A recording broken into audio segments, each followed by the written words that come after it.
Hey, what's up guys, it's Apollo Uchiha here, back with the next part of What If Naruto Had Asuras Memories. Now before continuing this part, if you haven't, then please do leave a like and subscribe to my channel if you like the content of this channel. And without further ado, let's continue with our story. Previously, as do I. That evening, they planned the following morning's attack on Kirigakure.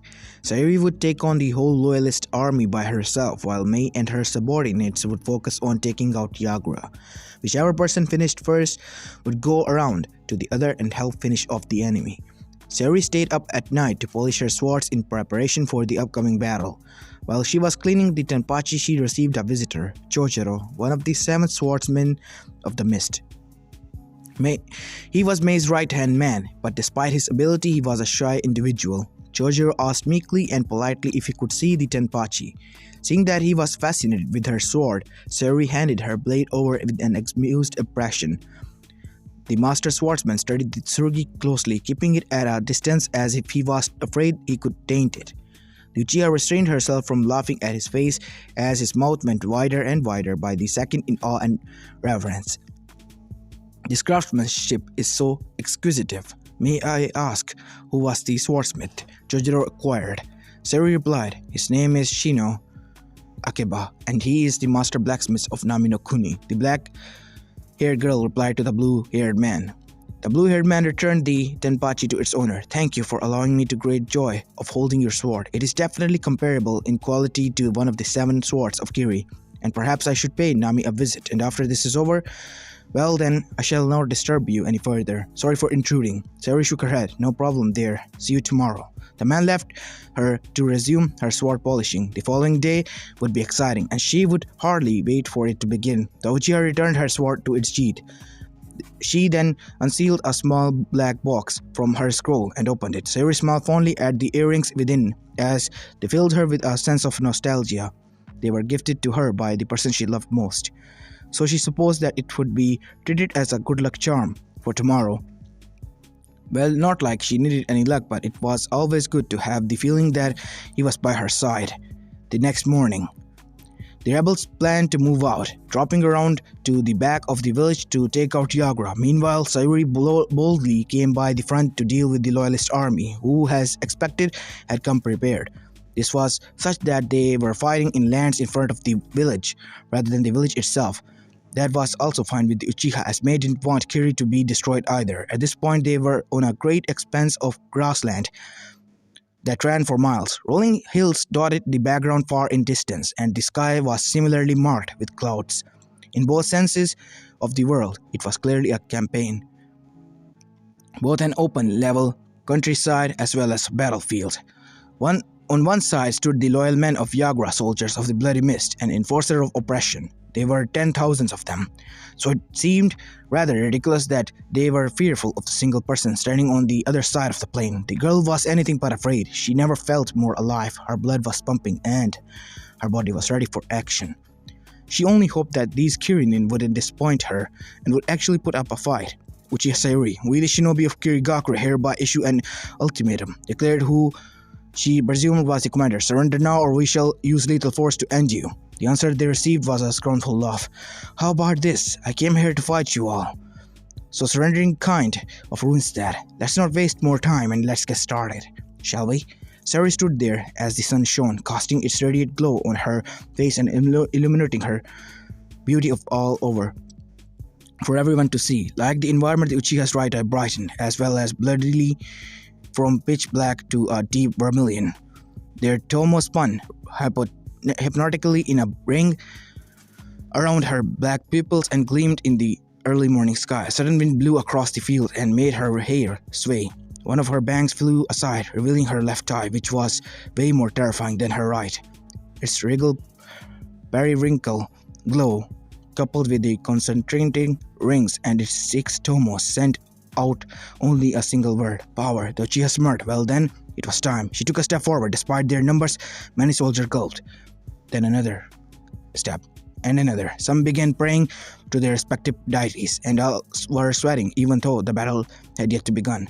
With each foot, she opened the pace before finally breaking into a full sprint. Kirigakure soldiers finally mustered their courage and exploded into a war cry. The shinobi army began to run at her as they roared.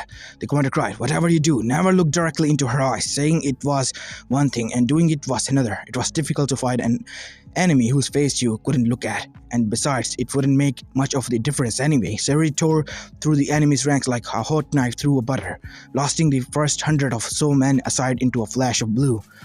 She ground to a halt in the middle and began to engage in taijutsu. Enemies came at her as quickly as she dispatched them. The Uchiha Sharingan spun rapidly, swiftly despairing and predicting the Kirin's movement. She slammed her fist into one and threw away before ducking down to avoid the swipe of a staff. Once it passed overhead, Sayuri shot her foot out in a kick that took its wielder out. Another one came at her with a sloppy fist, which she evaded, then retaliated with a powerful strike that knocked him out. The next was swung his sword at her. The Uchiha dodged it easily as she could read his swings. She seized the handle and quickly kicked the man's stomach, making him fly away, while borrowing his katana with his hand and sword still in her hand. She spun around and plunged it into another's chest. Just as he approached her from behind, Sayuri leapt up and landed into another section of the army 20 meters away. The Uchiha severed to the side to avoid a sword swipe before jumping up and executing a roundhouse kick that sent the Jonins flying away. The next one came at her. She sidestepped and grabbed his hand. With a swing, she tossed the man like a rag doll, flinging him towards another Chunin. A Kirin swept downwards with his kunai, but she stopped his swing short and took his down. With a throw, Sayuri knocked the kunai out of his hand and grabbed it. She stabbed him with it and ducked it to avoid another sword swing before pulling it out and silencing slicing the swordsman with it. Sayuri maneuvered away quickly as yet another Jonin lunged at her with a kunai. She dodged it and jumped upwards before propelling herself and puts into the face. She landed and spun around with a punch, taking out another opponent. The Uchiha then drew the Tenpachi and slashed at Chunin's chest. She turned around just as the Kirin attempted a vertical swing from behind. Her sword slashed against his in a parry and knockout from his hand. With her free hand, she threw her fist that propelled him away. Sayuri ran forward and cut down with another foe swiftly. She twisted around and dodged another assault while slashing the attackers. Someone tried to dash by her with a tanto, but she stepped forward and avoided. Sayuri dug her heel and whirled around, quickly tearing the length of her sword, edging across the assailant's back. The next Kirin tried a full frontal attack, charging at her. Sayuri took a step to the left and evaded his recklessness sword thrust. She finished him off by decapitating from behind. The Uchiha then fended off the next enemy with a slash to his side before returning the Tenpachi to its sheath. A Jonin threw a kunai attached to explosive tag at her. She caught it by the handle and ripped off the explosive tag. Sayuri slapped a side tag on the nearest konoichi, redirected the kunai back to its owner's neck. She then performed a tornado kick and the konoichi, launching her at her comrades while she desperately attempted to remove the explosive tag from her body. It was to no avail as it exploded and took out the surrounding Kirin as well. Meanwhile, the Uchiha continued on her rampage and took out hundreds more in similar fashion, sweeping through the loyalists in minutes. She caught the arm of a Jonin and twisted another came from behind with a kunai stab. Without looking back, Sayuri wrenched the first Jonin's arm backwards, bringing him excruciating pain while simultaneously evading the kunai. She jumped up just as handle burst from the floor, attempting to catch her. A Doton user, while in midair, she shot out both her feet at the two shinobis she was just engaging and knocked them away. Sayuri seized a kunai from her holster and plunged it to the emerging Doton user as she landed, penetrating his windpipe. The Uchiha leapt forward and engaged in a kenjutsu match. The swordsman actually put up a semblance of a fight, but alas, was overwhelmed by her speed and was taken down as well. She grabbed him by the collar as she saw the incoming projectiles. Sayuri raised the body as a meat shield, then she set it down and plunged at the next one. Just as he was about to swing his sword down in a chop, the man made the mistake of looking into her hypnotic eyes, which penetrated his mind, and with its powerful kenjutsu illusionary shackles materialized around the Chunin and paralyzed him, allowing the Uchiha to dispatch him quickly. A Jonin with a special sword charged with lightning came at her next. She ducked to the first swipe, weaved around the second. Finally, she smacked it away with just her left hand alone. Her right hand flew to his neck and lifted him from the floor in a chokehold. "Do you want to dance too?" Suddenly a current of wind rocketed towards her from one of the shinobi nearby. Sayuri dropped the man after crashing his neck before facing the onslaught. The Uchiha willingly let herself got blasted by it, so the only thing the wind did was to carry her away. and away from the army. Once it lost its power, the girl backflipped and landed. Perfect timing for a wide-range jutsu, as she was now facing the entire army rather than being in the midst of it. After all, why would she let herself get hit when she could easily absorb or deflect it? Sayuri hand formed the horse hand seal. She took out her breath as Katon chakra needed within her lungs. Katon, Gokya, Makyu. Katon, majestic fire, destroy flame. I'm not gonna say the Japanese words, okay guys? I really tried, but it's not working out for me. Yeah, I'm just not gonna embarrass myself anymore. Anyways, continue on with our story. She in turn expelling a powerful wave of white-hot flames, which surged towards Kirigakure Shinobi. Her jutsu is enormous, screamed one of the Kirinin in horror. Hundreds of shinobi lined up, shoulder to shoulder, and retaliated with the combination jutsu. Water style, water wall. The chores, as they pumped out a torrent of Suiton chakra that served as both a counter and a defense. The two techniques collided for a few tense seconds. Both sides continued to pump out chakra in order to overwhelm the other. Inevitably, the mist erupted in great volume from the point of explosion and spread out over the entire battlefield. Perfect. She recharged at them in an electric blue blur as she flashed through hand style, fire style, flame flower. A multitude of fireballs sailed through the air towards the enemy, and even the Kanchinin. The loyalists were unprepared to defend against such a threat. It rained fire upon the enemy and easily destroyed any attempt at earth-style shelters or water-style encounters. Meanwhile, Sayuri was already fighting amongst the Kirin capitalism on the mist, which reduced visibly while it was still there, although most of them could still move around comfortably due to their natural environment. Most shinobi only saw a flash of red, purple, and blue before their heads left their shoulders. With terrifying efficiency, the Uchiha decimated the enemy ranks. Water style, wild water wave, a Konoichi yelled, shooting a large jet of water at Sayuri. The black-haired beauty struck the floor and her palm. Chikoshodo, an array of Fuinjutsu script shot out from quickly under her, and summoning smoke erupted from it. The stream of water re-echoed of her giant crab harmlessly. The crustacean dispelled, followed by purple flames, which took its place. A giant head rose from the floor and opened its mouth. A long tongue fired out of it and seized the Konoichi. Eliciting a scream, the king of hell swung its tongue and released its victim towards Sayuri. As she came flying towards her, the Uchiha raised her hand, Shinra Tensei. An invisible force exploded from her body and pushed away everything in its path, including the airborne Konoichi, who was tossed away. Just as the Hell King sank back to the earth, a Jonin with a broadsword roared a war cry before charging at Sayuri and swinging it towards her in a wide arc. Also, almost immediately, a purple aura encased the Uchiha and materialized into an ethereal skeleton. The Jonin and his sword was repelled with such great force that he landed 20 meters away. Flesh manifested around the skeleton, following by undulating chakra swords at the hands. Sayuri swung the blades in a circular motion across the floor, sweeping and killing hundreds of unprepared shinobi at once. Many resorted to using ninjutsu against her, but it was pointless due to overprotective purple envelopes which repelled all attacks. With more chakra, Sayuri formed two more arms, along with two more blades. The chakra construct raised its hands, then smashed all four simultaneously. A powerful shockwave ripped out from it and wrecked everyone in the way. Those closest to the impact died, while the others got off with injuries. The next wave of shinobi came at her once her Susanoo was deactivated.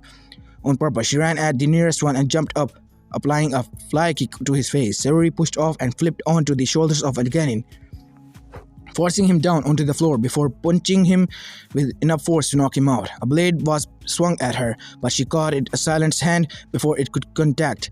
She inhaled, then shot. Fire style, hiding in ash jutsu. Sayuri expelled a large cloud of ash, which further obscured the view of the Kirinin. While they could work retaliatively and relatively well in the mist, they did not stand a chance in the Uchiha's ash cloud, especially since it burned their skin upon contact. All those nearest to the ash fell to the ground in pain as they felt a fiery sensation engulf their very beings. The rest were smarter and kept their distance, not liking they could for long. The eyes of the six paws glowed while she intoned Bansho Tanin. Her right eye then wrapped into the pattern of an atom model as she activated its flame control ability, Anton Honikazuchi. The flames of hell erupted from the ground and encircled Sayuri before turning into spikes, which impaled all the Kirinin that flew towards her. The Uchiha then wielded the flames with a purple skeletal fist, transforming them into a large sword. She swept the floor with the flame control blade and instantly incinerated 2 dozen shinobi. Sayuri Susanoo evolved into its level 3 form as she slammed her hands together to open them. In between them was a black orb that shot into the sky. Sayuri shouted, "Chibaku Tensei." The earth started shaking. Cracking appeared in the field before the ground suddenly erupted, sudden chunks flying upwards towards the black orb. "What is happening?" screamed a shinobi in alarm. Those nearby started to gravitate towards the core as well, eventually trapping into the huge ball of rock. The remaining 3,000 Kirinins were shaken, and rightfully so. Sayuri Susanoo was now extremely tall, armored from tip to toe. Electricity converged in the left hand of the purple warrior in copious amount. Telekinetically commanding the Chibaku Tensei satellite, she dropped towards her. Uchiha thrust the Chidori towards it and announced, "Chidori, blend splitter." Raikon Chakra easily tore through the rock sphere, producing a gigantic electric explosion that was visible even from space. The shattered pieces of satellite began to fall down towards the remaining shinobi. Sayuri grinned as she formed the seal of confrontation. Skyline Meteor. The smaller but still significant pieces of rubble from the broken satellite began to pick up speed as they plunged, catching a fire into the process. Many shinobi trembled in fear and dropped their weapons. A few laughed, a laugh of resignation that their fates were sealed. This is way out of our league," a junior remarked fearfully. The johnny next to him robbed in agreement, watching helplessly as thousands of meteors fell towards them. They bombarded the ground with the force of 50 tail beast bombs, utterly obliterating the landscape and creating an explosion that could be felt across 2/3 of the length of the elemental nations. In lands as far as the Vesuna, what was once a vast expanse was no more. Now it was merely a wasteland of craters that size of 30 academy buildings. All that remaining was the descending purple titan, which reduced in size till all that was left was a vast shroud of chakra around Sayuri. With her legendary dojutsu, the Uchiha surveyed the environment. Not a single blade of grass was present in the rubble, which consisted mainly of rocks littered with countless cadavers. Sayuri exhaled as her multicolored eyes faded into the usual black, bringing her protective envelope with it. "Now time to deal with Yagura." The Uchiha thought. A lightning-clouded shrouded surged from around the girl before she took off like a burst of wind. When she got to Mei and her subordinates, she saw a swirling disorientation in the air. Just a second before it disappeared, the rebel leader was panting hard, a scowl painted on her face. Ao and Chojuro were exhaling a similar behavior. Many rebel corpses were strewn across the grass which they fought on, while the remaining were clearly exhausted from fighting. Well, not like Sayuri didn't expect it. Yagura was a Kage after all, but that swirling disorientation. "It seems that I'm too late. What happened?" The Uchiha questioned. The Terumi replied, "We almost had him. We were about to kill Yagura when a man with an orange mask appeared and said, 'He's mine,' before seemingly absorbing him into his eye." Sayuri's fist tightened. A swirling disorientation centered around the eye. If that wasn't Kamui, she had no other explanation, but that meant that it was an Uchiha. She only knew of one other Uchiha roaming the elemental nation, Nissan. Yet she remembered that night when her brother used the Tsukiyomi on her. Kamui was an ability wielded by both eyes, so it was impossible for Itachi to have it unless he had the power of Indra like she did. Though she did not like it, her final conclusion made the most sense, that there was another Uchiha out there, one that no one knew. This was startling and distressing news, as her next question were, who is he? How did he survive the clan massacre? Unfortunately, there was nothing that could answer her questions now. All she could deduce was that the unknown Uchiha had been there for Yagura's Biju, which likely meant that the man was from Akatsuki, the very same organization her brother had joined. That gave her even more reason to seek out Itachi, eradicate him, for if she did not, her beloved would be the next target, and she would die before she let that happen. Her next priority would be to locate Akatsuki and find her sibling, as well as understand the mystery surrounding this relative of hers, Mei-san. Although I'd very much like to stay for your inauguration, I have my own duties to attend to. Thank you for giving me this chance to test myself. Sayuri spoke up, though she realized that the last line sounded eerily like her brother's last line. of words to her. May smiled. We should be the ones thanking you. Alright then. We shall not hold you back any further. I wish you Kami-sama's blessing in your endeavors. Once again, on behalf of my people, thank you very much, Uchiha-san.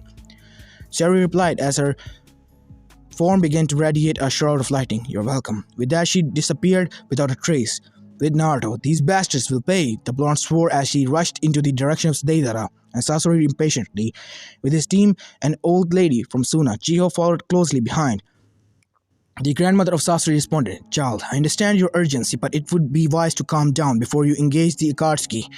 My grandson is a master of trickery and would no doubt he already has something up his sleeve. Kakashi sighed out. It was understandable why his student felt this way. Gaara was a Jinchuriki just like Naruto, and Uzumaki must have felt a personal bond with the Kazekage. To lose a friend to the same organization that would undoubtedly come for him was certainly infuriating. After losing his other friend, the Hatake were certain that Naruto did not intend to lose another person precious to him. Uzumaki growled as he extended his sensory range. I found them. They're hiding in that rock formation, half left 300 meters away. Sakura's hand shifted to her kunai holster. As she drew closer to the cliff hideout, her anticipation for battle heightened. Suddenly a sound like thunder rumbled in the distance, and for a few distant moments, the ground quivered just slightly and the nearby trees shook. Little did they know that it was the effect of their former teammates' technique on the opposite side of the elemental nation. What was that? Thought Sakura. Never mind that, Gaara is more important, Naruto said, startling the Haruno. I sense few of the seals in the vicinity.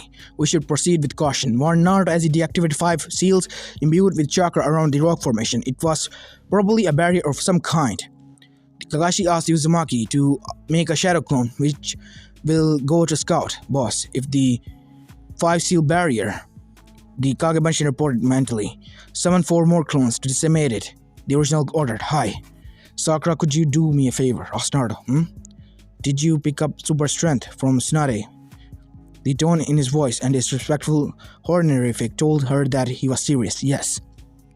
At my signal, could you blast a hole in the boulder right in front of us? She nodded and took a deep breath as a visible blue aura began to emanate from her face. Kakashi held his breath, and he braced for his display of strength that was to come. Now, Naruto exclaimed as his clone ripped off the 5 pieces of parchment. Sakura sprinted forth, and after cocking back her fist, threw it with great force at the rock entrance. A powerful shockwave radiated outwards from the point of impact and reduced the boulder into nothingness, more than fragments of rubble. Naruto rushed forward, not even stopping to admire the effects of the Sakura sponge. Inside there was a huge cavernous area with a large statue occupying much of the space. The statue with 9 eyes, of which only one was open, the Geromazo. Naruto muttered. He had only heard of it, but never imagined the husk of the Jubi to be this menacing. More importantly, the motionless body of Gaara laid in front of the statue. Gaara! Naruto shouted in anguish. His chakra was practically gone, and Naruto could feel that his life was absent. He heard a low chuckle and looked up. Somewhere on the statue, 2 figures were perched. One has a blonde with ponytail, and the other odd-looking device strapped on top of the left eye. Further away from the other side was a shorter creature. I didn't feel right to call him a human, as his shape resembled a turtle with a cloak draped over him. Looks like the Cubist Jinchuriki decided to deliver himself to our doorstep, the shorter figured out. Deidara smirked. You're too late, Uzumaki. The Kage is dead, and you're next. Tamare. Naruto spoke in an authoritative tone, startling his teammates. Sakura, look away. She didn't understand, but did ask, as she dared not question the scary voice. Suddenly, a large tear ripped across Deidara's cloak, and a long laceration appeared on his chest in a flash of orange. The Ninkin's eyes widened in shock, and pain in his eyes finally caught up with Uzumaki's speed and registered his blur from his right to left.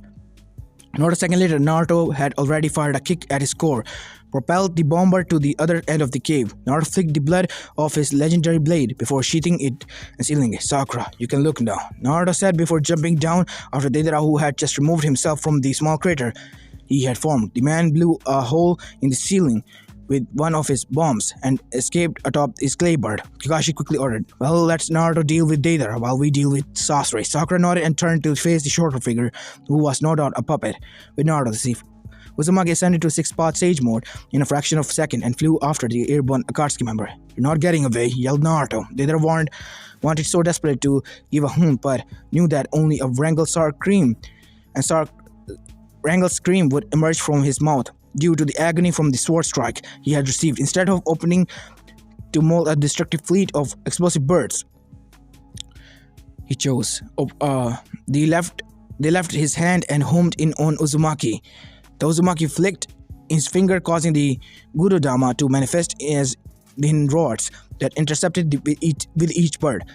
With the clench of a fist, the rod expanded into miniature spheres that destroyed the clay avens. Deidara then launched multiple bombs of every size and shape towards Naruto from every direction, forcing the blonde to surround himself with a truth-seeking ball to shield himself from the bombardment. When the Kyubujin Churki removed the protection around him, the Eva Nuclean had already disappeared from his sight.